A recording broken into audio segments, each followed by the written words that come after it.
Okay, so I have a variety of mug-related updates. Okay, the first mug-related update is Zazzle has finally let me down. So, I mean, one might argue that I could be better prepared and order these things further in advance. But I did order these. So I ordered the one for this week and Matt Carroll's for next week. And with Matt Carroll's, which I think will still come on time, okay, I included a movie poster from Spotlight, from the movie. And that actually raises another issue, but I'll talk about it in a second. I included the movie poster from Spotlight. A couple days later, rejected. Copy. So my loose copyright rules on mugs finally came back to haunt me, and they rejected it for copyright infringement. And then I went out and I found like a still from the movie, and then faster, like the next day, rejected it for copyright infringement. I'm like, a still, it doesn't say anything on it.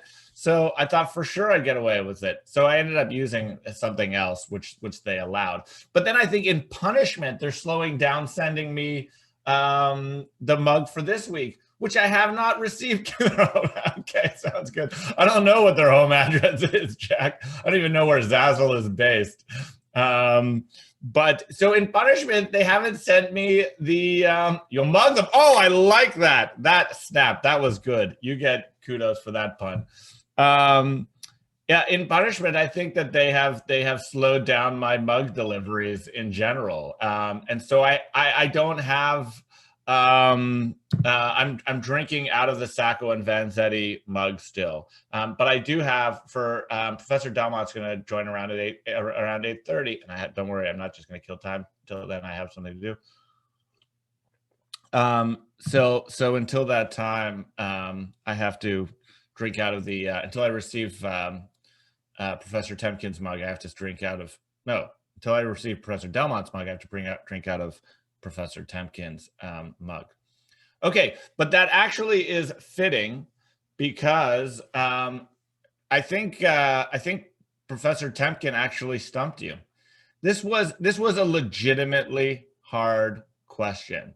There was not a single even attempt to answer it, and I have to say that I looked around on the internet, and it is not easy information to find. So the question was, what is the direct connection between the Sacko and Vanzetti trial and Donald Trump? Not sort of metaphorical or thematic, but the actual connection. The answer is if you remember Professor Temkin talking about the Sacko and Vanzetti pencil factory in the Soviet Union. So that building and piece of land, actually, Michaela, this is relevant to you. Donald Trump tried to purchase to build the Trump, I guess a Trump Moscow. And the deal went through, and he didn't get it. But the Trump Moscow, which has come up infrequently, was to be built on the site of the Sacko Vanzetti pencil factory. So that's the connection. So that was very hard, and I get it. You think you said that on the discussion board, Millie? Yeah. Pardon? Oh, I was just saying, yeah. Oh, amazing. I didn't even, people have been emailing them to me, so I didn't even see that. You are correct.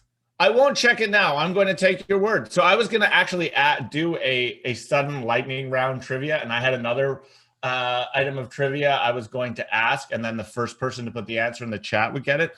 But Millie, if that's what you said, and that's on the chat, I mean, on the discussion board, then this is yours. You're walking away with this. And major kudos to you. I was going to ask, just quickly name where this procession began and ended. So it went from the Langone Funeral Parlor in the North End to the Forest Hills Cemetery. So that was an easier one. But Millie, this was such a hard question. Where did you find the answer? I think I found it in like a Wall Street Journal article or something like that. It took me so long to try to find it. It makes me so happy. You earned this. That is amazing. That is a great job. So this is yours. I was like, wow, they are finally stumped. Everyone is stumped. So that is awesome. I will check the discussion board later to make sure that you're telling me the truth. But I completely trust you. That is awesome. Congratulations. Okay, and I will have Professor Delmont's going to join in like 10, 15 minutes. So I'll share my screen and reveal the Zazzle mug design when he comes. So in the meantime, we're very lucky because, there are all of these people related to Boston history who teach at Northeastern. And one of them is Ted Landsmark, who directs the Dukakis Center for Public Policy, and was the center of, I'm going to share my screen here. Still haven't quite mastered screen sharing. Oh, my Zoom disappeared. I still have a little bit of technical incompetence left in me. You guys can see that? Yeah? Yes, we can see. Can we get a yes? Okay, great. Oh, that picture's just misleading. Oh, really? Hold Yep. on. I want to hear your thoughts on that. I want to do the view that you can. Well, I don't remember the whole story, but apparently that guy, the guy with the flag accidentally hit the, I don't know, the guy who is quote unquote being assaulted. Who's speaking right now, by the way? Because I can't see because now my squares have gone to the side. It's Alex. Alex? Norwegian #1. Yeah, you claimed #1. So where did you hear that? I'm fascinated. English writing, actually. Really? And I think I went over it in high school at one point, but I forgot. I just remembered a bit. In high school in Norway? Yeah, we were going over how pictures can be misleading, and wow, one of the examples now that I remember it. Wow, and who taught the English writing class? Well, in English writing, it was Fabiana. No. This is not English writing. This is That's this semester. You're talking about? NUN seminar. The NUN seminar. Well, yeah. So this is a famous photograph. It won the Pulitzer Prize, and it was sort of in our own language what we would call viral, right? I mean, it was it just was on the cover of every newspaper around, not just around the country, but around the world. The Soviet Union even published it widely as propaganda. And it was really an awakening moment. I mean, the best sort of comparison that I can think of would be a few years ago, there was a photograph of a young boy who drowned and washed up on the Mediterranean on a beach on a Greek island. And there was a photograph taken. He was about 3 years old. And it was just, such a heart-wrenching photograph. It really sort of captured the migrant crisis. And this photograph had a similar effect in 1976. And it's funny that you should say it's misleading, because that's the first I've heard of that. I do think that he was swinging the flag rather than stabbing him, and the photograph was taken exactly at the moment where it was sort of level to the ground. That I got from, there's an episode about it on Leon Neyfach's podcast Fiasco, but he is absolutely intending to harm him. And the flagpole itself broke Ted Landsmark's nose. And he was just going, was a lawyer going to City Hall for a meeting. So that's the image. And over the weekend on Sunday, Professor Landsmark was really kind enough to sit for an interview with me. It ended up, because we had a lot to talk about. It ended up being about an hour long, and I was thinking, okay, well, I'll play the interview, at the beginning of this class. But since it's too long, I think that's actually okay. See, here's the context. If you want to talk about misleading, well, okay. And I'm going to roll this in a second in the video, but here's a few more images. This is the lead up. This is what happened right before the top. The flag was swung at him, and there he is afterwards. Let me just X out of here. Stop. And I can't say viraling. Oh, good point, Jack. And so I thought, okay, here's a good opportunity to play at least the beginning of the interview, and then I'll post it on the public site and on Canvas, and everybody can watch the rest if they're interested. So just for 5-10 minutes, we'll listen to the beginning until Professor Delmont comes, and you can get Professor Landsmark's view about the context, and it would be great to talk more about it.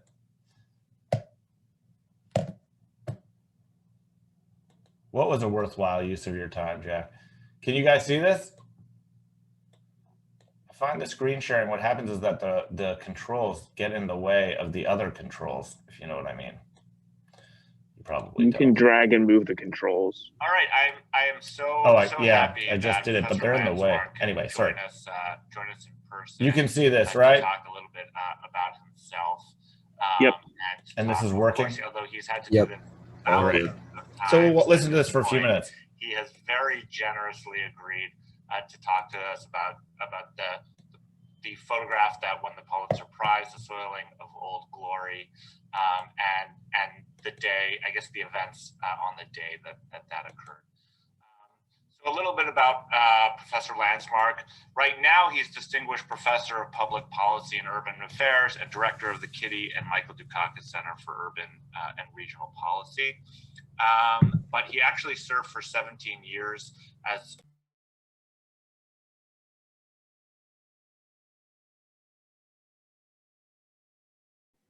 I think the volume cut out, or it's muted. He was trained as a lawyer. Oh, sorry. I tried to mute myself, but during the days in the 70s, he was working. You didn't miss anything. It's okay. It's just me talking. And working more in legal affairs. So first, I thought I would just share my screen and show everybody who hasn't seen it the picture. That's a close-up. I wanted to get the bigger one. And so this is the photograph. This is the photograph that became, I guess we would call it in today's terms, viral. Oh, I'm reusing my own lines. Enormous amount of attention, and I think really created a sort of a moment of consideration, right, of where people were at, and what the tensions were and the fault lines in American society. Although Professor Landsmark can talk more to that, and I'll just show a little bit of a photograph with a few more sequences for context. This is the top three are actually before the flag incident, the actual flag was swung at Professor Landsmark, and the bottom two are clearly after, the bottom left being immediately after, and the bottom right being at a press conference, I believe a couple days later. And that is the photograph for people to sort of absorb what's going on there. And now I'm going to stop sharing. And I'm going to ask Professor Landsmark just to say a few words. Well, really to say what's going on. You were, to give the students a little bit of background, you were involved in the civil rights movement in college. In fact, you went down to Selma to march, but then you became a lawyer. You moved to Boston, worked in Boston for a couple of years, and from what I understand, became a community activist. And that was the context of you being at City Hall that day.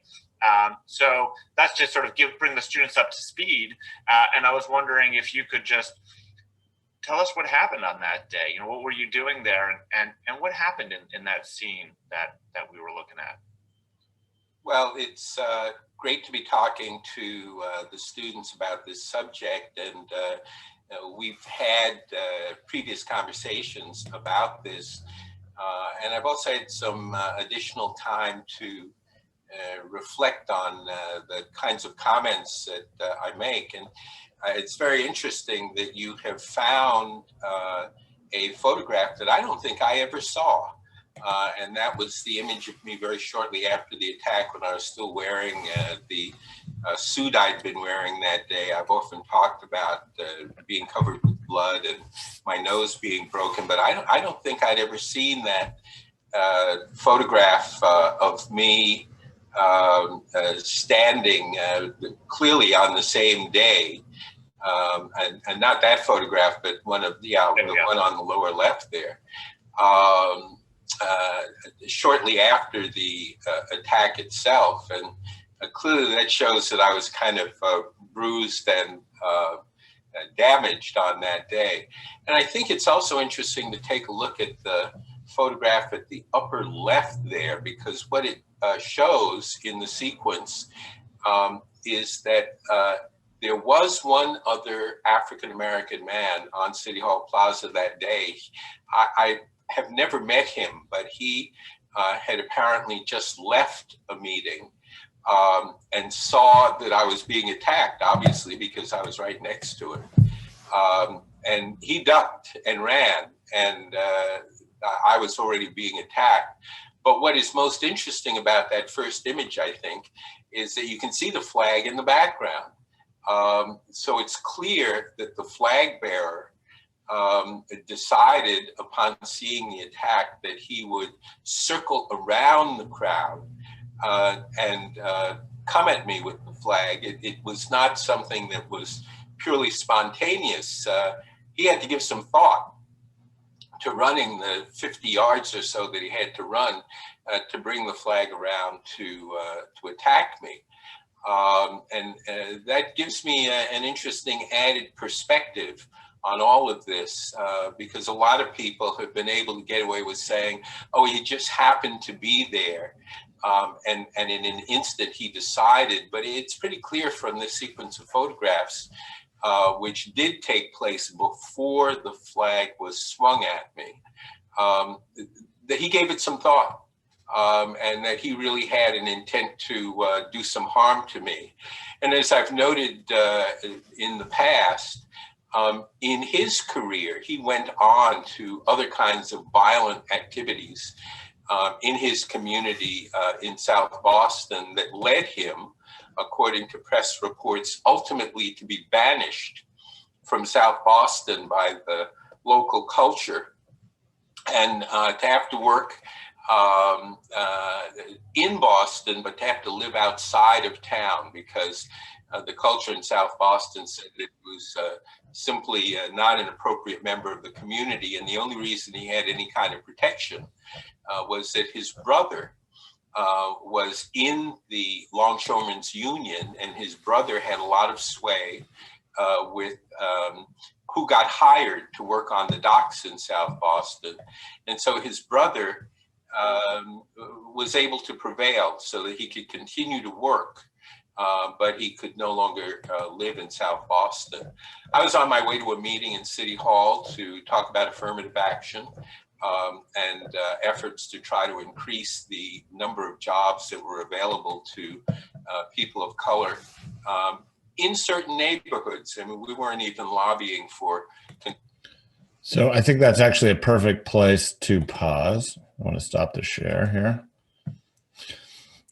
Because I saw Professor Delmont joined the Annual Center full and false information. Well, it is interesting how It's a bit quiet. He can't see the chat. Oh, I'm sorry. Did that not work? Did people hear the hear Professor Lance Mark speaking? Yes. I need some feedback. Come on. I heard it. Yes. Yeah, you can hear it. All right. You know, so the question about you know, Alexander, but you know, what's interesting is that what you heard in the NUN seminar, you saying you learned it in school in Oslo as well, and it was, and the image was not being used to talk about, let's say, the violent reaction to integration, but about misleading images. What was it that was said?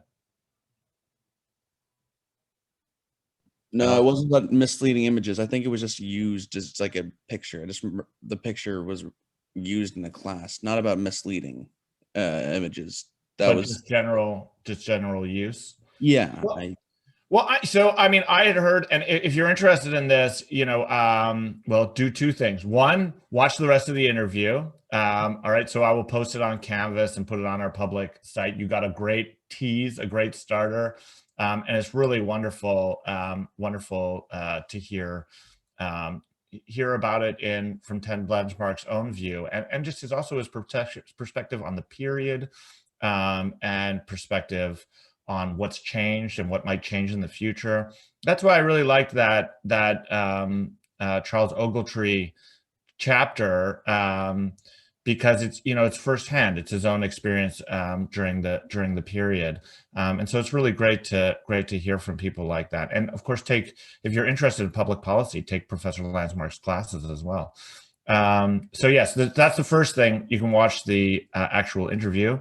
Also, this Leon Neyfakh fiasco podcast, he has one episode devoted to the topic, to the soiling of Old Glory, which is the name of the photograph. So if you want to hear Professor Landsmark talks in there and the photographer talks in there, and they say a little bit about this guy, Joseph Rakes, and actually, Professor Delmont, who I see here as well, also features, I think, in one of the first or second episodes of that podcast. Right? Isn't that correct? Yeah, I actually haven't listened to it myself, but I'm in there somewhere. I remember doing the interview. Oh my God, you should! It's fantastic. It's fantastic, and I have to say, so at the very end, they give us sort of short, like the last episode, they give us short sort of bibliographic credit roll, I suppose. They talk about, they say, you know, should look in the show notes to see what we used, but these are the books that we particularly relied on, and list a number of books, including yours. But I can tell you from having read all of the books that they list in preparation for this class, because I was trying to choose the best, there's so much on this topic, and trying to choose the best book on this topic, which yours, I can assure you, I'm sure you know, is the best book on this topic. And the other ones that they list are problematic in various ways, as I'm sure you know, that they thankfully relied much more on your book than those other books. And that the whole perspective, I really do believe, and we'll talk about some of these issues, you should listen to it, because I think, and not in a plagiaristic way, I think in a good, positive influence way, I think the entire premise of the podcast is very much framed along the lines that, you know, according to your theses in the book, and I think that's, and like I said, I don't see that's plagiarism. I think that you have positively influenced them, and thankfully they're relied on your book more than the other ones that that they listed. But it's really great, and you should listen to it. And there's an entire episode devoted to that photograph. But the funny thing is, you know, one of the things that they talked about, you know, and Professor Landsmark talks about how some people had said, you know, it was spontaneous, right? He wasn't really thinking about it. He just sort of swung the thing. He got in the action. And in those series, that sequence I showed, you can see that he was being beaten up first, and then Joseph Rakes, the flag holder, jumps in and swings the flag at him. And so Professor Landsmark says that, you know, look, it wasn't spontaneous. He actually had to sort of circle around the crowd and come and do it. And he broke his nose with the pole. I mean, so this was not mere theatrics. And what they talk about in the podcast is that some people, have said sort of that he was that one thing that that is somewhat misleading in the pictures. It looks like he's being stabbed by it, but actually it was the skill of the photographer. He was swinging it, and as he swung it, the photographer Joseph Foreman caught it at exactly the moment where it was parallel.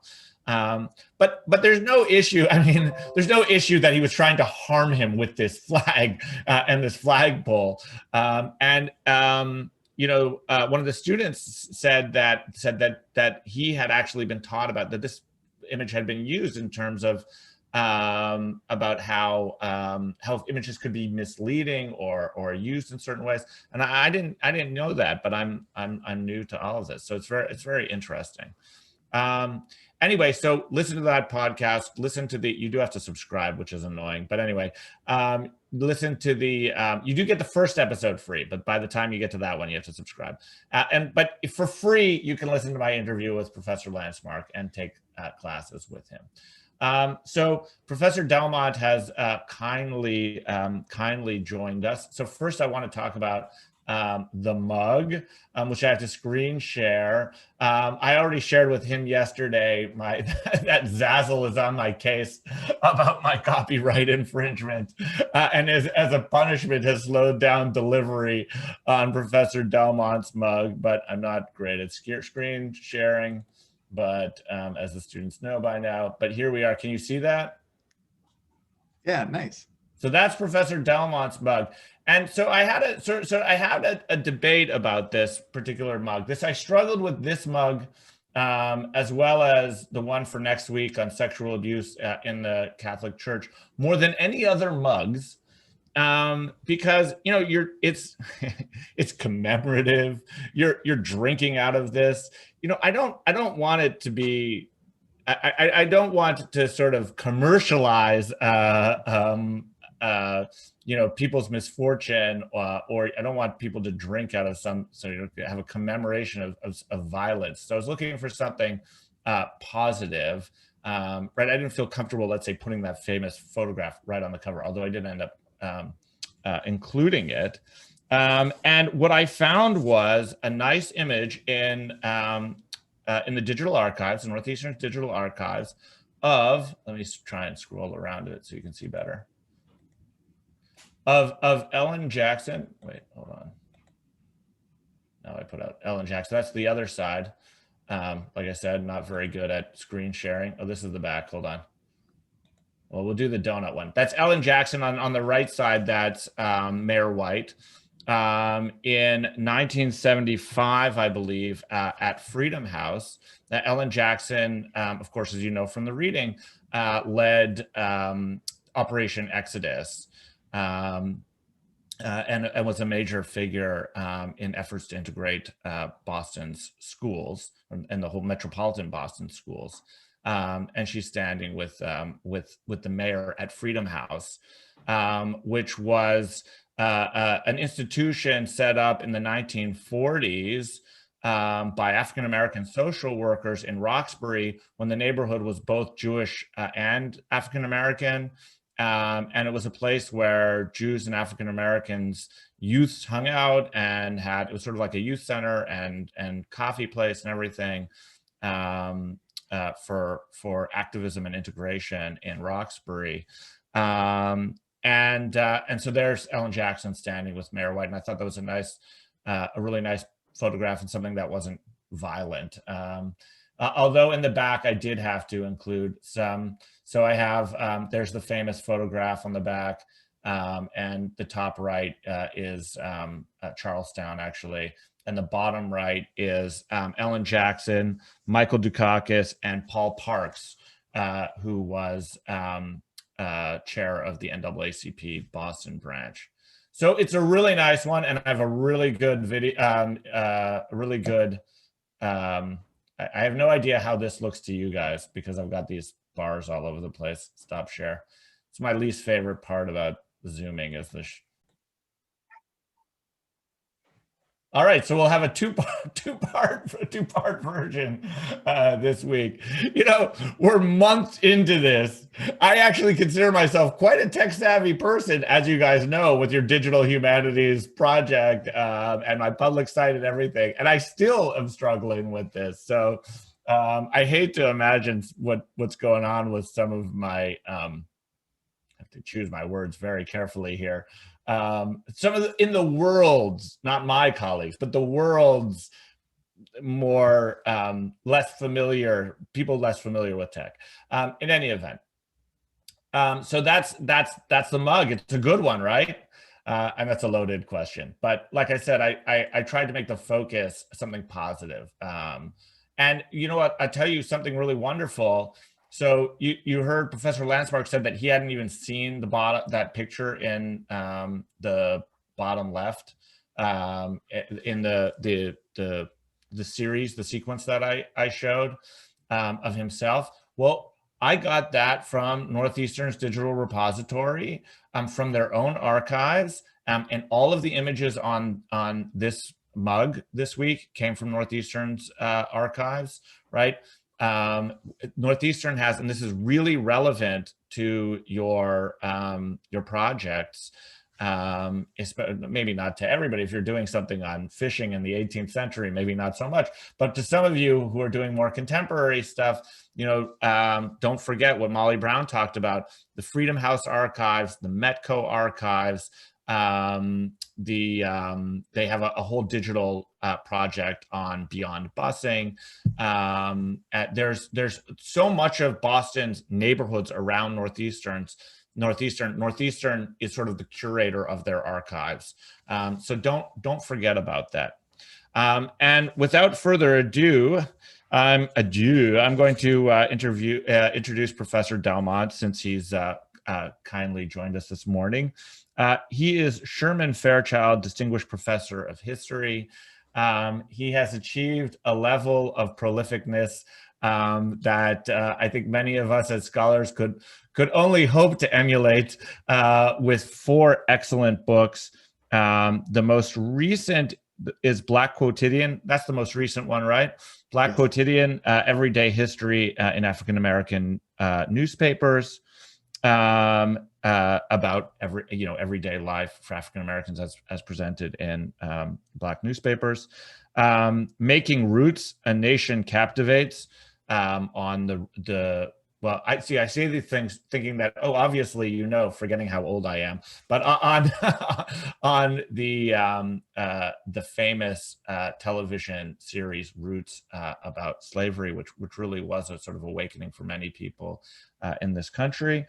And I do the wave, but the book you read from, of course, Why Busing Failed. And his first book, which was on American Bandstand, which is called The Nicest Kid in Town, American Bandstand, Rock and Roll, and the Struggle for Civil Rights in 1950s Philadelphia. So he writes about really cool stuff on how race and media and a collective memory intersect, and how these things get shaped. And so we're really, really lucky to have him here. And I'm sure everybody really enjoyed reading the chapters from his book.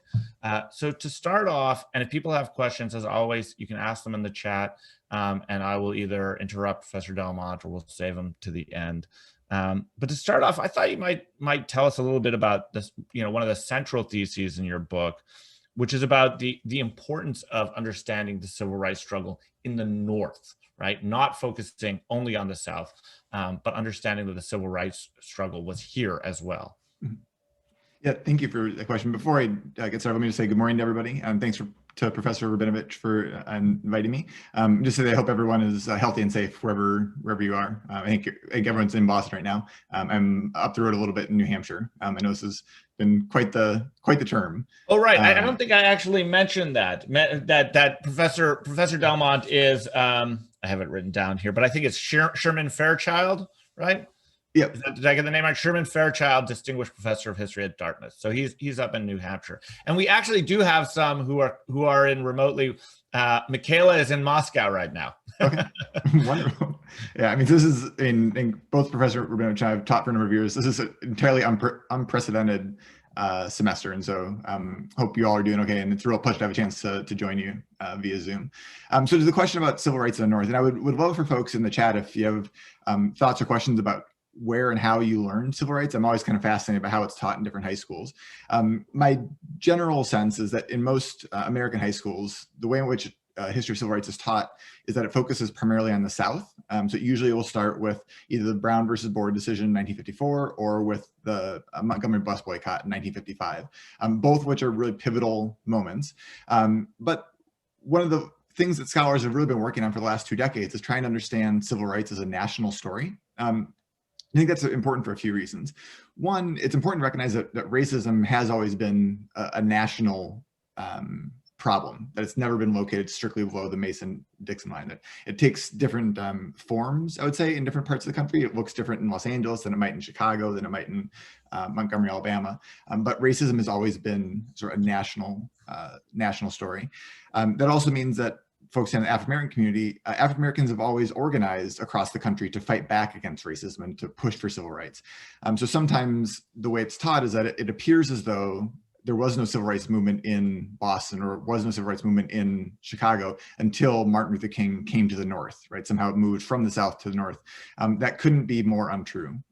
African Americans in those cities weren't just waiting for Black people from the South to sort of bring the movement to them. They had their own local movements. I think that's important because as important as Martin Luther King was, he was by no means the only civil rights leader. The people who did the work, and I think we can look at Black Lives Matter movement today. Sometimes people say, well, where's today's Martin Luther King? And it fundamentally misunderstands what the Black Lives Matter movement is about and the way in which it's structured through local leadership, a sort of decentralized leadership model. The civil rights movement of the 50s and 60s actually wasn't that different. You had local people, everyday folks, young people, parents, people who are not famous, not iconic. They were the ones who were organizing these protests of employment discrimination, of housing discrimination, of school segregation. So some of those folks in Boston that you read about, Ellen Jackson, Ruth Batson, these are not nationally known figures, but if you're from Massachusetts, there are people local there. If you're from other parts of the country, there are local people who were doing this kind of organizing all across the country.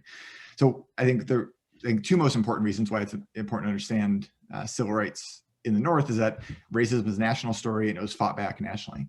The last thing I'll say is that for my money, the kind of racism we encounter today resembles the kind of racism that has always existed outside of the South.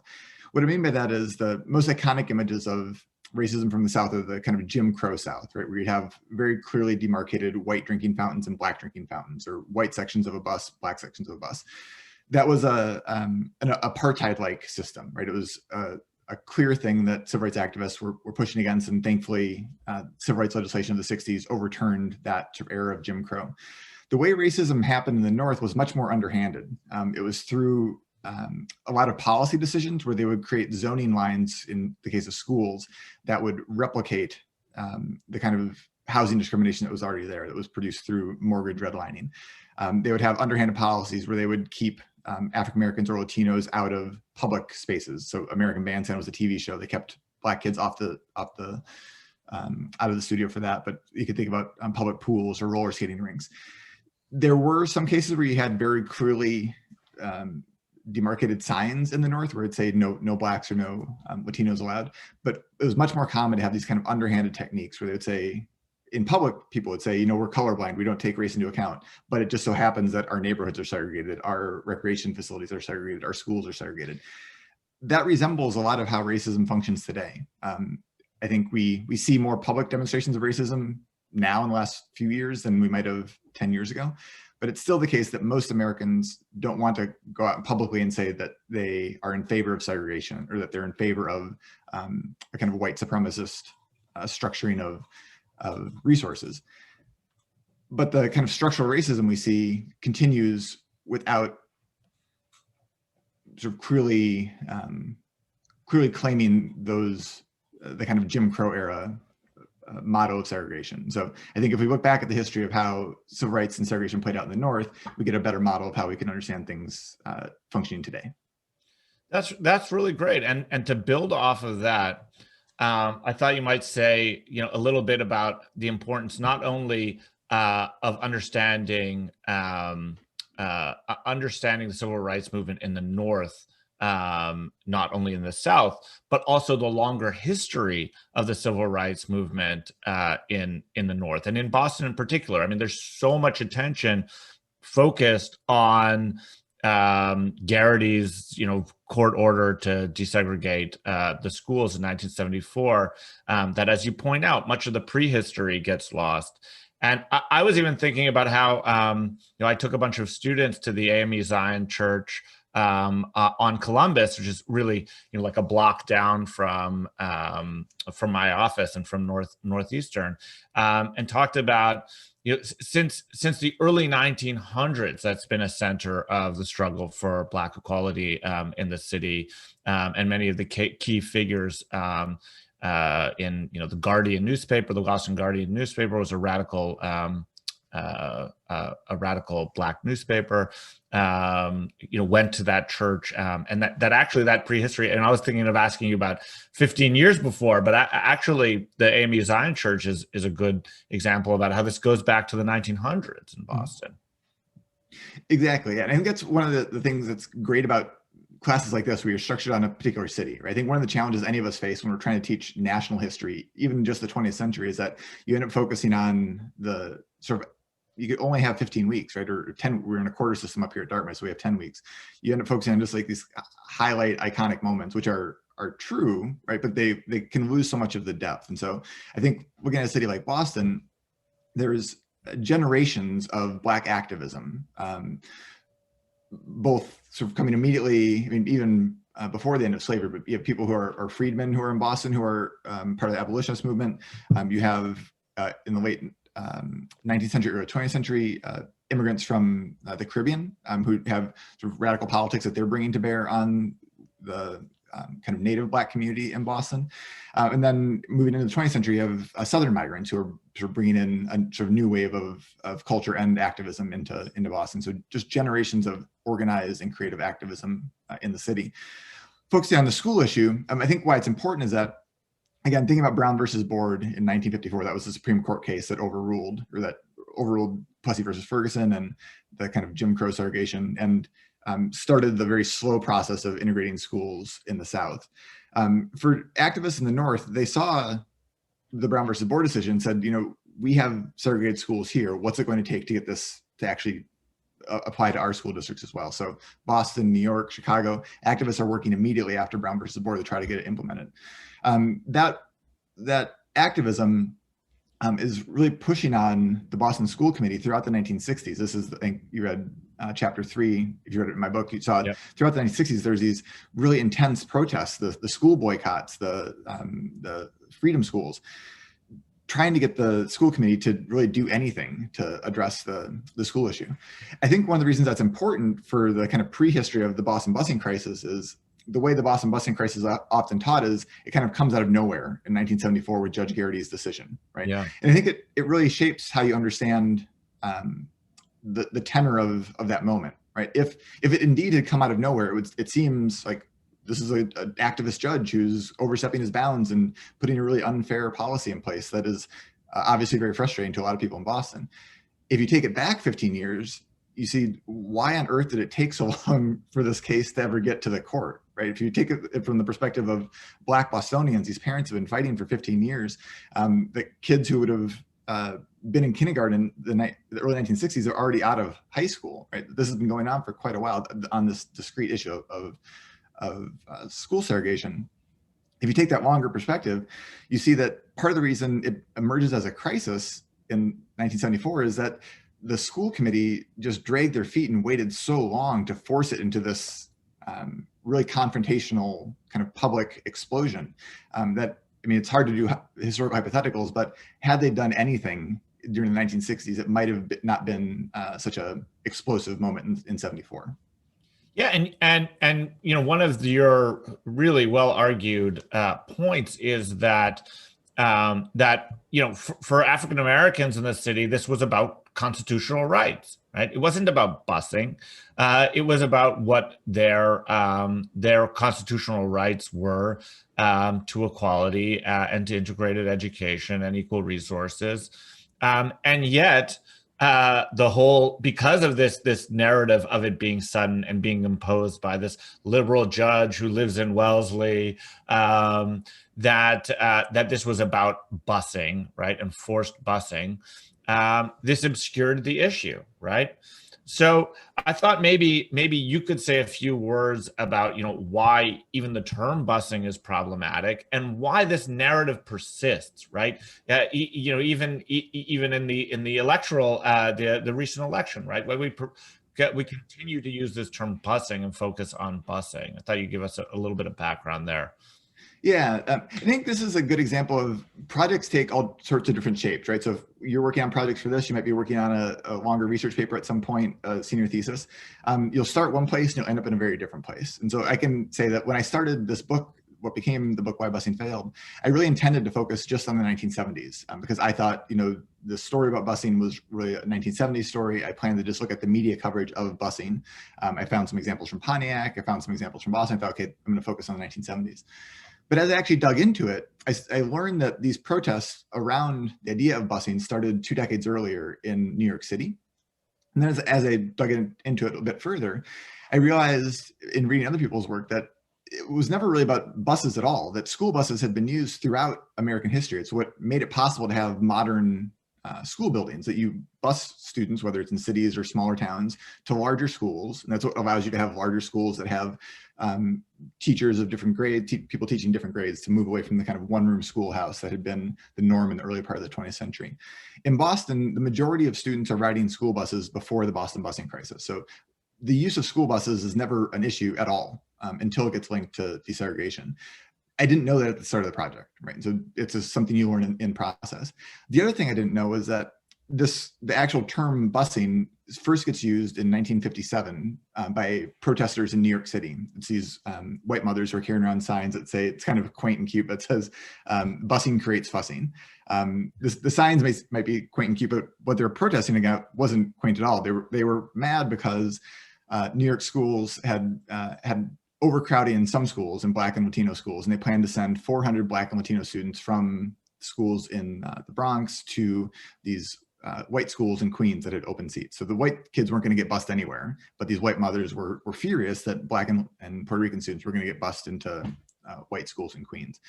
But that term busing really takes on a life of its own from the 1950s to Boston, then, as Professor Rabinovich just said, even until today. The reason that's a problem is that once people who are opposed to school desegregation are able to use busing, it really kind of clouds the issue. And it clouds the issue in a couple of ways. One, it makes it appear as though the buses are sort of being used for the first time for this to sort of advance some sort of social cause that is unjust and is violating their rights as parents, or as they would say, as parents and taxpayers. It's a code word. When people were referring to busing, what they were upset about was school integration. They were upset about Black Latino students coming into what had formerly been white schools, or having white students bus into what had been formerly minority schools. But busing allows them to never have to say that. They don't have to say, we don't want to send our kids to school with Black kids, or we don't want to send our kids to school with Latino kids. They can just say, we're opposed to busing. And that makes it seem like, you know, I'm not a racist myself. It's very inconvenient to have our kids put on these buses. And so it's a code word that allows, I guess, racism to kind of get smuggled into the conversation, into kind of these policy conversations. But it has a real power to it because it's a very clear kind of catchphrase that the media is able to pick up on. School politics and sort of zoning decisions are incredibly complicated. But busing is a very kind of easy handle that the media is able to pick up on, and then able to kind of tell these stories through that term. So throughout the book, I use busing in quotes because I want to make it strange. I want people to understand that it shouldn't be a taken for granted word, but it is it's a political term. It's a political attempt to represent the issue in one way as opposed to another way. mute. Sorry. Although it's funny because you used it in your title, right? Yeah, the title is the one place that it's not in quotations, and that came from the press, I'm guessing. Yeah, and I mean, I have Been there. I think the title is maybe a little bit too. It's not tongue in cheek. It might be a little bit too clever in some ways, because I have had people only read the title and think I'm making an argument that busing failed in the way that a lot of politicians would say that it failed, that it was a liberal overreach. If you make it just 2 pages into the book, you see how I'm trying to use it. But I have had people only read the title and think that I'm advancing a different argument than I really am. Absolutely. It's I mean, I'm not trying to make you self-conscious about the title, but when one does read it, and especially if you don't read what comes after, one can think that you are of a different position. I actually, it's a totally different book, but one of the books I read preparing and considering was this book, All Souls by Matthew Patrick McDonald, which gets a lot of circulation, and who also teaches at Northeastern. Everybody teaches at Northeastern, but this book, your book, is much more suitable. Can you give me 1 minute? Sure. To let somebody in? I'm sorry. I'm going to. Yeah, I see. Ellie had a question. Yeah, you can answer. Could you? Yes. Sure. Ellie, I hope I'm pronouncing it right, has a question in the chat. I'll just read it in case everyone can't see it. It says that you said that the North had a lot of zoning, knowing that public schools themselves are based on geographic zones. How did the North desegregate schools after Brown versus Board of Education if Black communities were already geographically separated? So this is a really good, important, and complex question. So I'd say that the short answer is, after Brown versus Board, schools in both the North and the South did hardly anything. In the South, it really took a whole decade before schools complied in any way. The only thing that eventually got schools in the South to comply by the late 1960s was the threat of withholding federal funds. And that's finally the thing that gets them to, gets these Southern schools to comply. In the North, because Brown versus Board is only applies to schools that had what they would call segregation by law, that sort of officially said Black schools and white schools. Northern schools don't see this as applying to them at all. And so it's almost like a series of cat and mouse with the zoning decision. So the school zoning, these lines are drawn and redrawn, and they're often drawn to replicate the existing residential segregation, right? Which are not accidental decisions, right? If you covered the history of mortgage redlining at all, you know that the federally government-backed mortgages help to fuel residential segregation. So it helped to send money into white communities to stay white communities and prevent mortgage funding from communities that would be either all minority or racially mixed. For the schools, they would draw and redraw these zoning lines. And the challenge then for lawyers or for civil rights advocates was trying to bring evidence into courts to be able to sort of prove that these Northern schools had intentionally segregated. That was a challenge because, unlike the South, where they were very clear, at least pre-1954, that they had segregated schools, the Northern school districts would say, we haven't segregated. These are just our zoning decisions, and they're separate from any intentional desires to segregate. By the late 1960s, early 1970s, and this is where you see the busing cases, you have a series of federal court cases that find that schools in the North have intentionally segregated. So this isn't true in Boston, it's true in Cleveland, true in Seattle, true in Los Angeles, that they are able to bring enough evidence into court that the judges find that the schools have intentionally segregated. That is what then puts in place the busing court orders, that either they order the schools to redraw the zoning lines or to use busing to bring students across those zoning lines. So it's a very complicated question, because those zoning lines were sometimes thought of as being sacrosanct, like that they somehow sort of came from up on high and you couldn't ever adjust them. But in fact, they were sort of politically negotiated like everything else on this topic, right? That the school board drew the lines because they didn't want to upset white parents. And then in order to get them to do something different, they often had to go to, civil rights advocates had to go to court to get evidence to be able to bring court orders to get them to do something different. Yeah, and some of these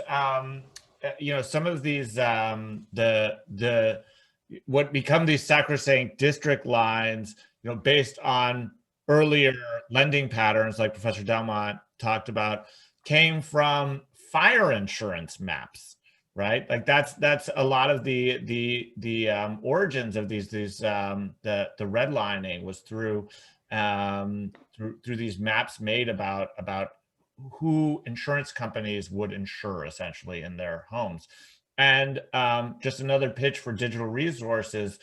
For Boston, they're all in the BPL's Leventhal Map Center. I know we keep talking about this map center, but if you want to see some of these maps as they were originally drawn in Boston neighborhoods, you can get them through the BPL's Leventhal Map Center. But thanks, Eli. I always want to call you Eli for bringing up that background. That's really really helpful. Thank you for the answer. That was great. And you know, so just before my glitch, I'm having all sorts of technical problems today, or technical and life in Zoom problems. But you know, talking about the title and the term busing and all, and yes, I was mentioning McDonald's book, All Souls. But he uses the term, he says over and over again, the busing fiasco. And it's such an ambiguous term that I actually don't know. And maybe it's something if I ever run into him around Northeastern, I haven't met him, but I'll ask him if he, I don't know if he means it facetiously or seriously. I don't know what he says, the busing fiasco, if he's me using it earnestly or facetiously to say that, whether it's to say that it really was a fiasco imposed on Southie, he uses perspectives about Southie, or that, you know, using this term fiasco, that's something that, you know, was just a fiasco, a mess, not a real problem. So it's an interesting question about the term. And a lot of this, you know, you're a media scholar, really, or a scholar of how the media shapes collective memory and society. So I thought it'd be worth, you know, talking about how did this come to be, right? It didn't just come out of nowhere. And this is a central element of chapter 8, right? The media actually framed this issue, right? So how did that work? Yeah, and first, sorry, Eli, for mispronouncing your name. No, I call him. He'll tell you that I always call him Ellie, and then it's the E at the end that gets me, you know. But sorry. Yeah, so one of my key interests in the project is media and how the media framed the topic. And by media here I mean both primarily print newspapers and then television that can continue to run stories that often talked about busing without talking about sort of the underlying sort of structures that created these school segregation situations, and then talking about the constitutional rights that were at play.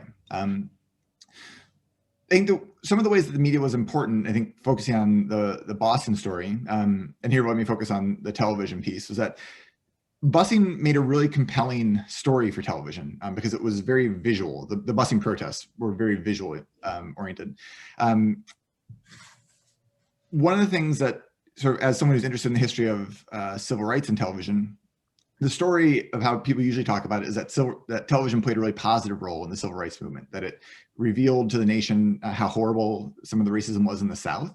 And I think that's true for a time period. Like if you focus on 55 to 65 and focus just on the South, television did play a role in helping to awaken America to the kind of moral urgency of the civil rights movement. But if you continue that story past 1965 into the 1970s and look beyond the South, what you'll find is that some of the kind of closest students of how the civil rights movement used media were people who were actually opposed to the civil rights movement.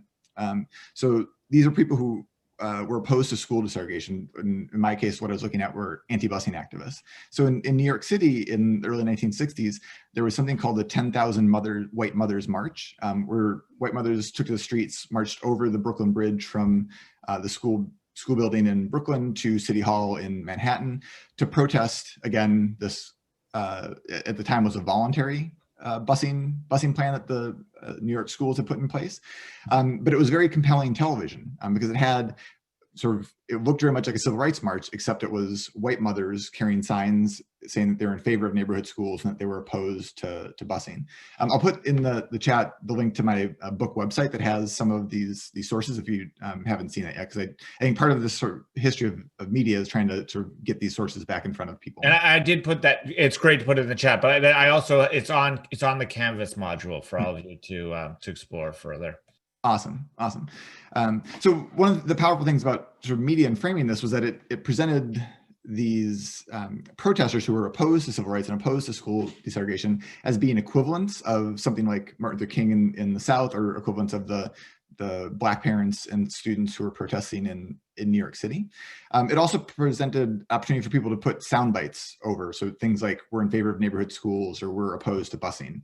Again, where they never had to explicitly say that they opposed integration, or they opposed having their kids go to school with Black kids. If you fast forward a decade to Boston in the 1970s, I really think the whole story of the Boston busing era would have played out differently had television news not been on the scene, because it really helped to, again, generate a lot of anxiety and a lot of frustration, and bring a lot of anger to the foreground that would have existed at a lower, I think, more simmering level, but wouldn't have been kind of captured and broadcast nationally in quite the same way. And again, I think for people who were outside of Boston, one of the things that the sort of media did was it presented sort of Boston as this sort of tremendous sort of explosion of anger and frustration, but also as something that seemed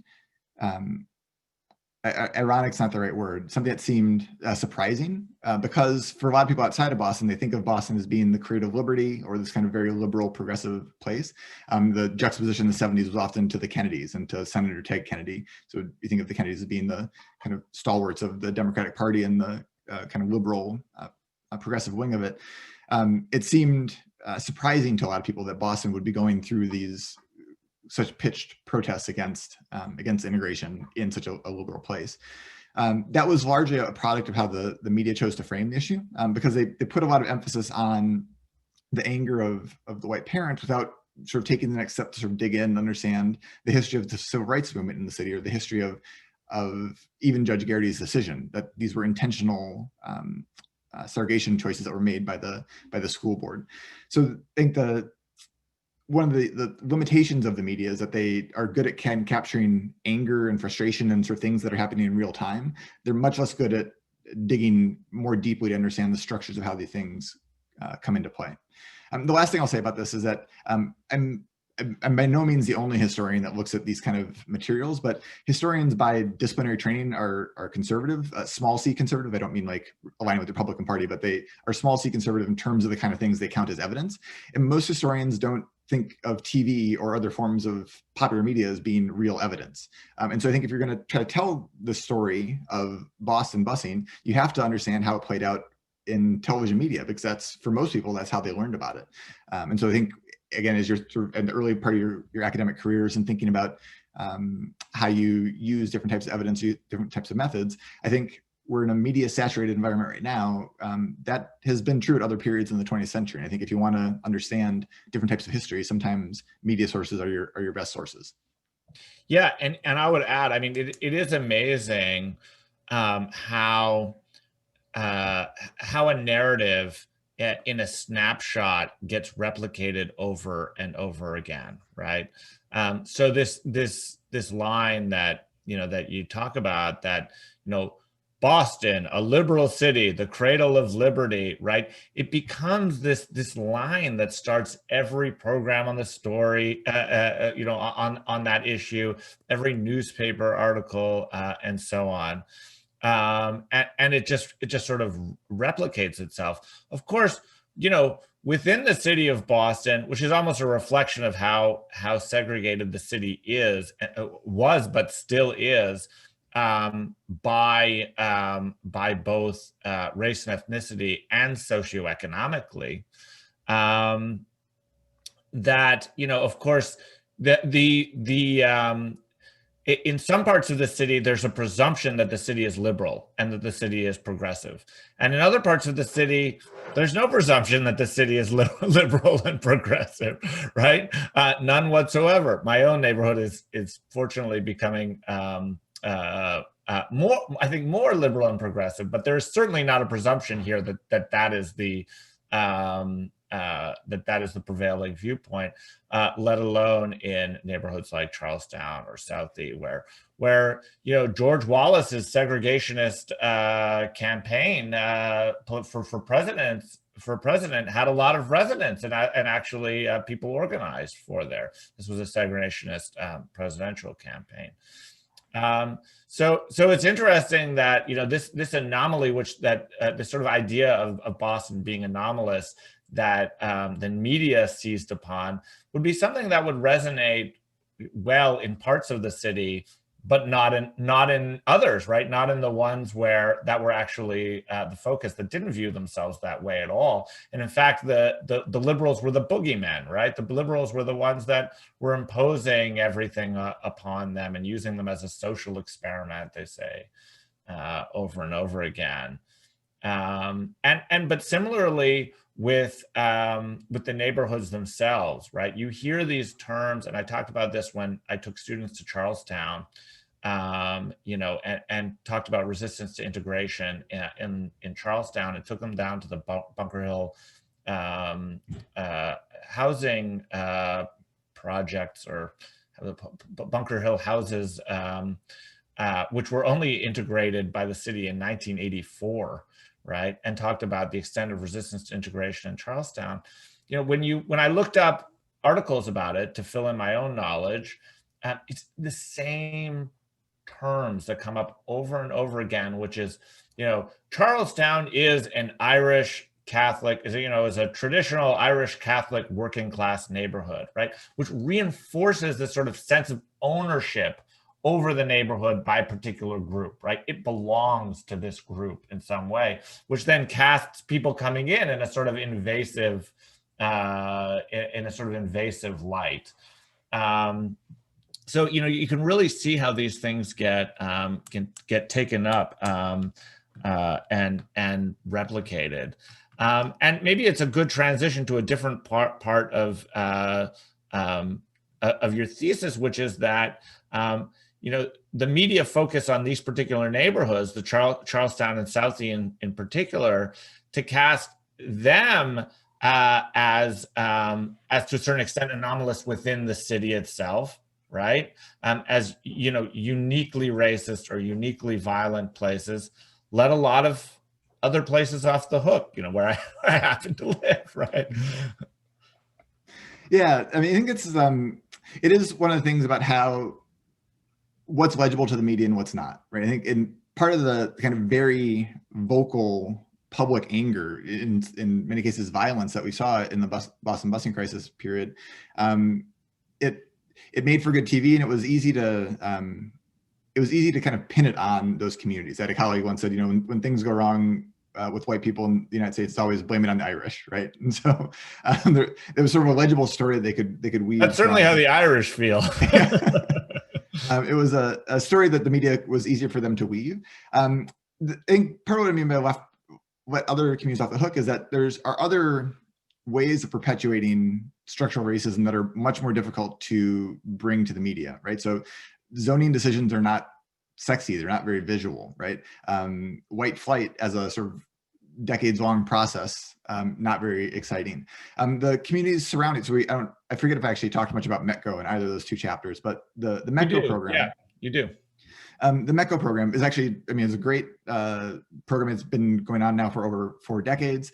For folks who it might be fuzzy for them, I'll just describe it briefly. It started in the late 1960s, organized in part out of the Black community's desire to find some sort of initial way to improve educational opportunities. So about 3,000 students, primarily African-American in that time period, were bused from Boston communities out to the suburban communities that surround surround the city through partnerships with these suburban schools where they would hold a small number of seats and get paid for it by the state. The program has really kind of stayed at the same scale for the last 4 decades. I think that's one of the critiques of it, is that it was meant to be a first step, but it kind of became one of the only lasting commitments.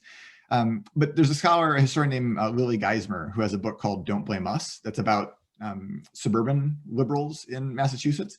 And one of the points she makes is that these communities that signed up for METCO, the suburban communities like Brookline, Weston, Lexington, Wellesley, Lincoln, they were willing to take in 12 Black students into their schools at the same time that they oppose affordable housing that would have actually desegregated suburbs, both racially, but also in terms of socioeconomics.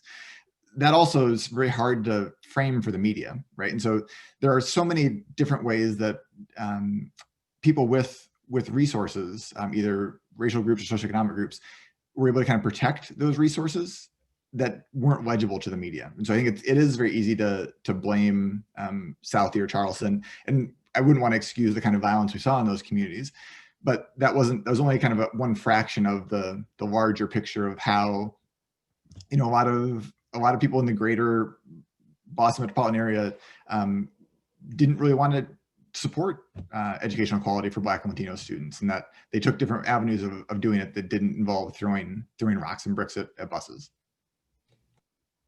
Yeah, that's a fantastic point. And actually, there was a great article over the summer during the Black Lives Matter movement, which I saved, and I'll post this on Canvas for the students. It was in the Boston Globe's The Sunday Ideas section, which is great, by the way. I mean, you should get physical newspapers and read the ideas section.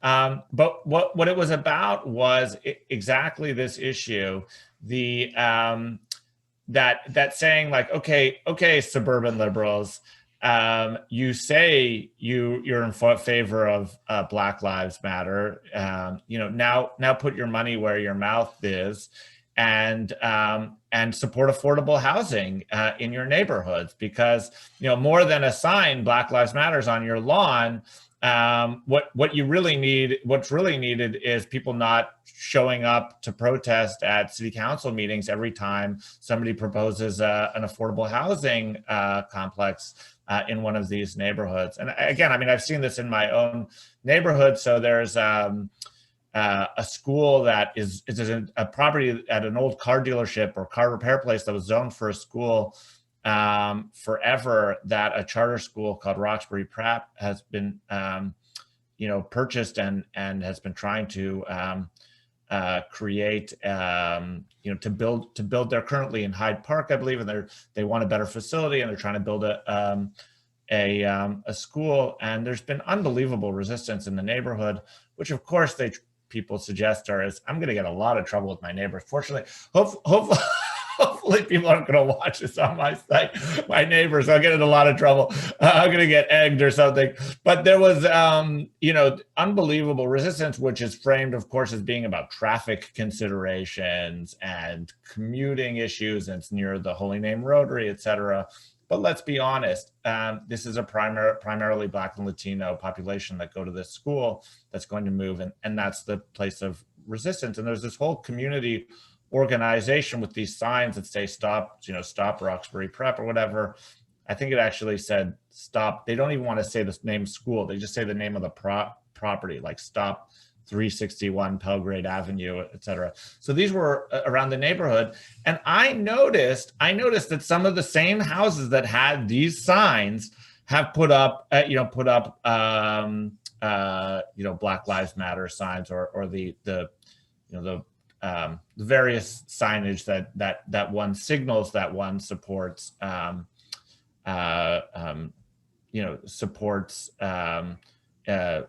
equality, et cetera. I mean, I shouldn't say it's not everybody. I think there actually is a significant overlap between those who oppose Roxbury Prep and those who are maybe more supportive of police perspective, because there's a lot of police in the neighborhood. But I definitely know there are, because I noticed there are some houses that have this overlap. So absolutely, this is a key issue. And I mean, I think a lot of this goes back, I don't know what your thoughts are, but I think a lot of this goes back to Milliken versus Bradley. This is something I wanted to ask you about, which for the students was the Supreme Court case that said that the desegregation efforts had to be within the municipal boundaries, that one could not essentially desegregate towns, right, that were not in violation of the Constitution, which of course casts the entire efforts at desegregation as a sort of punishment, right? They shouldn't be, the relief should not be to punish Brookline or Wellesley, let's say, if they happen to be in accordance with the Constitution when the city of Boston is. But of course, it changed everything, right? It denied the real possibility of integration. And I actually heard a couple school superintendents ago, I think it must have been 2014 on the anniversary of the 1974 judgment, where they had the Boston school superintendent on to ask her, why are Boston schools still so segregated? And she had the best answer, which was, you've got the wrong person on here. You need to get the superintendent from Wellesley or from Brookline, right? Because all I can do is deliver the best possible education to the people who live in the city of Boston and choose to send their kids to our schools, right? I can't make white families send their kids to our schools, which was a brilliant answer. And so anyway, I was wondering what your perspective was on Milliken versus Bradley and whether it would have changed sort of everything or nothing. Yeah, I think it's a great point. I love that anecdote about having the wrong person on to talk about. Yeah, I've reused that so many times. It's just to explain Boston. Yeah. Milliken is an incredibly important Supreme Court decision. I think as we're thinking about the orientation of the Supreme Court now, I think it again sort of signals the importance of when the Supreme Court has a more kind of liberal bent or more conservative bent, right? So Brown versus Board is able to happen in 54 in part because of Chief Justice Warren and taking the court in a more kind of liberal direction. By 74, the court is oriented differently and moves in a more conservative direction with Milliken. I think it would have, I mean, we don't know the future, but it would have, had Milliken been decided differently, it would have opened the possibility for metropolitan level school desegregation that would have made it possible for cities like Boston or Detroit or Chicago to have meaningful school desegregation that brought the suburbs and the city into, I would say, cooperative work to advance educational equality, as opposed to the suburbs as they exist now being the kind of escape valves for white families or families with resources to be able to find what they would term better educational opportunities and not have to deal with some of the things that they see as challenges of the city. And in the case of Boston, I mean, if you take Brookline and Newton as an example, Boston is essentially kidney shaped because of annexations we've talked about earlier in the semester. But Brookline, it's not even a suburb, right? I mean, it's essentially an enclave, a wealthy enclave within the city. And I tell my colleague Angel Nieves, who lives in Brookline, I said, everything is like every blame of the Irish, everything is Brookline's fault. If you look at every problem in Boston, right, when it comes to inequality, at the end of the day, it's Brookline's fault. Yeah. But the fact that it actually exists practically within the city, that it didn't require anything even to move out of the city to move into a separate municipality. And then as the city grew, this was the case with Newton as well, right? Yeah. I mean, it's so close. Yeah, without getting too far in the weeds too, I mean, I think one of the things that, so the South actually does a better job with school desegregation from the 70s through the 90s than the North does. In part, it's because they already have these very large metropolitan districts. So Nashville, Charlotte are these like county-wide districts. So there aren't the same, where the suburbs and the city are all part of the same district. Whereas in the North, things are already pretty carved up. And so once Milliken happens, it's very easy for white families to just move to the suburbs and not have to take part in school desegregation. In the South, things are much, or at least were, more of a kind of metropolitan structure. What you see happening in a lot of Southern places right now is attempts to break off from the school districts, so from the racially integrated school districts that have some sort of desegregation measures, to have their own socioeconomically and racially segregated districts. That's a northern tactic. It's the South it's Alabama and Georgia trying to replicate what has long been the case in Massachusetts and Michigan, places like that. I think the last thing I would say is that it's, I think, very important the kind of stories we tell ourselves about our country, right? And so I think the Brown versus Board decision is one of those things that every anniversary, when it comes up in May, people will sort of honor the anniversary and say, will kind of throw up their hands and say, why are schools still segregated after all these 60 years after Brown or 70 years after Brown? I think one of the answers is because of cases like Milligan, right? That we are kind of selective in the parts of our nation's history that we choose to remember with regards to school segregation. So we remember some of the moments like Brown that sort of would lead us to think that we have a national commitment to educational equality and to school integration, but we forget all these other both protests, but also the other cases that have made it difficult to, if not impossible, to actually put those things in practice. And so I think if you ever find yourself in an occasion where someone's sort of talking about Brown, I think the next thing to say is, well, what about Milligan, right? And how did that move us away from the sense of moral commitment and urgency regarding educational equality? Yeah, and even what has happened in the legislative branch and in the Senate, which is going to relate to my trivia question as well. So I have one final question, which again, I mean, talking about the differences between the South and the North, it's about violence, which is that, I mean, at the end of the day, whatever the initial resistance to desegregation was in the South, desegregation of schools actually went much less violently than in the North. So my final question, but you don't need to answer it immediately, because I really would love students to please ask any questions you want in the chat now, so we still have time to be able to answer them. Answer Professor Delmont's question about how you learned about civil rights and what the context you learned about civil rights and whether this meshed or clashed. And I know for a lot of you, this is personal, right? Your own parents probably made decisions about where to live, where to raise you, for where you should go to school, based on these questions, and not just in Boston. I mean, a lot of you are from San Francisco. I know a lot of you are from Chicago and other places that dealt with this issue, even in the South, Atlanta and other places. So, how is this personal to you? I'd be curious to know if you want to share that in the chat. But while you think about that, I'm going to ask Professor Delmont the last question, which is, to sort of push back on one thing, and something I discussed with Ted Landsmark too, which is about the actual violence, right?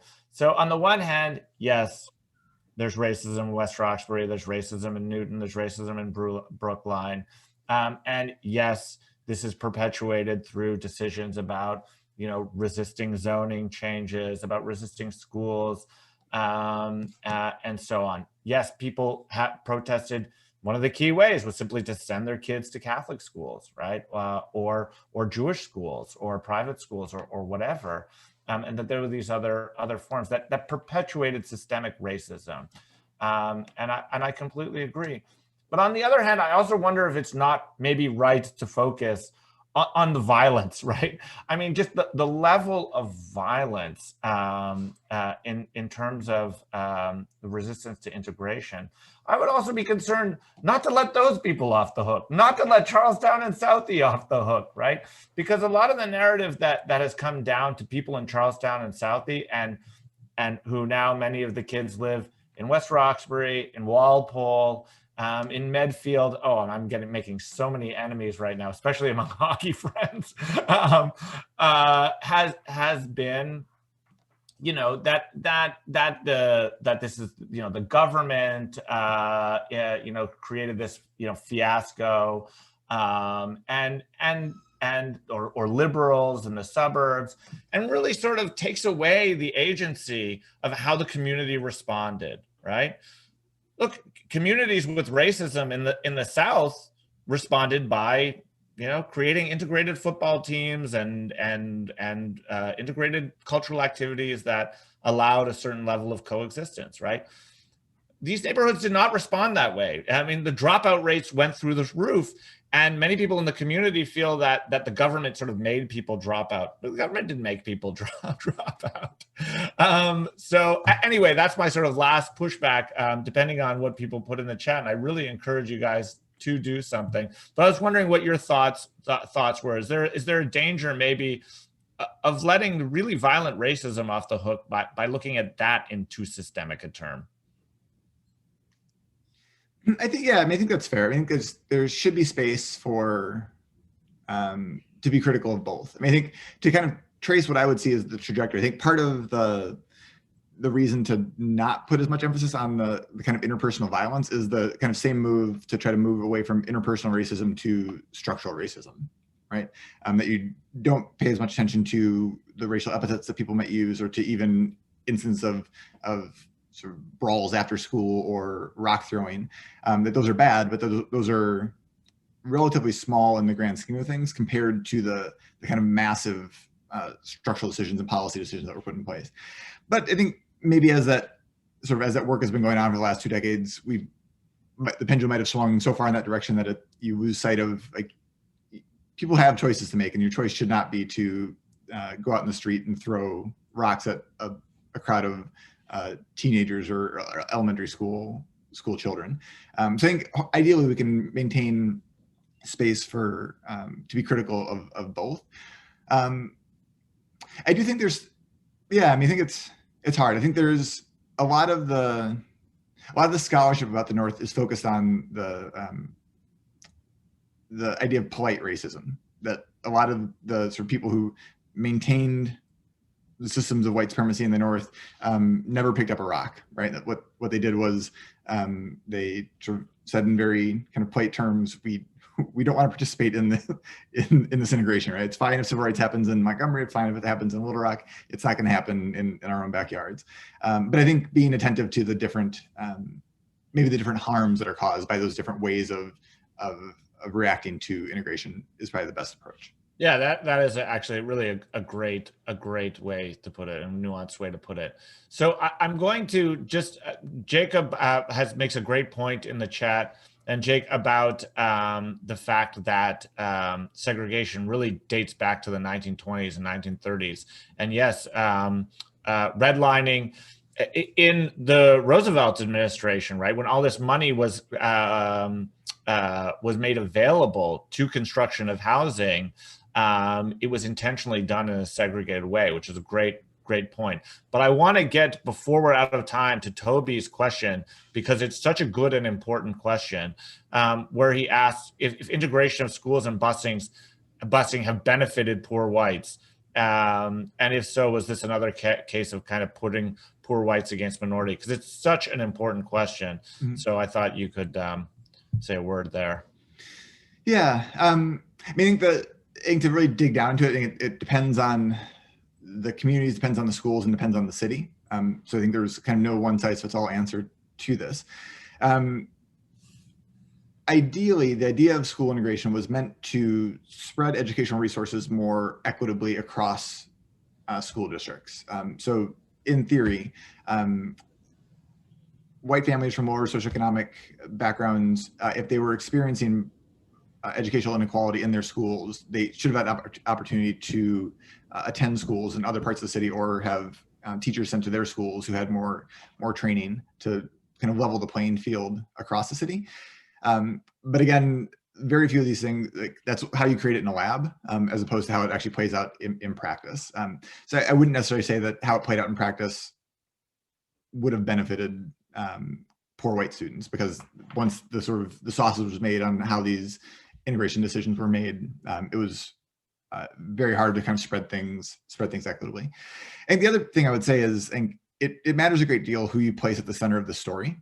And so in Boston, like in other cities, it was Black and Latino students who were the ones who were the plaintiffs in the cases, right? They were the ones who brought evidence of sort of constitutional violations of their educational rights.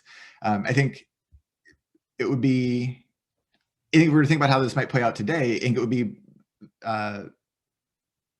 very advisable to try to find alliances across both racial and socioeconomic lines so that you aren't kind of locked into the categories of the past, but understand how thinking about how public schools in the present might not be serving the best interests of low-income students across racial lines, and also Black students, and also Latino students, and also immigrant students.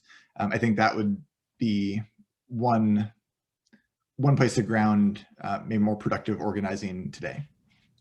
I can't think of, I couldn't have scripted a better way to conclude than to talk about ways to have more constructive organizing today. So I thank you so much for joining us and for this talk. And Toby, thanks for that excellent question. But I do have to let you and the students go. But before I do, I have a very good trivia question for you. I think it's, they've been, so I told you, Matt, that nobody got the last one and it was really so hard. One student did actually get the right answer, doing very, very intense research, and got it, which is awesome. But I think I've hit the perfect balance with this one, which is hard, but students can find it if they look.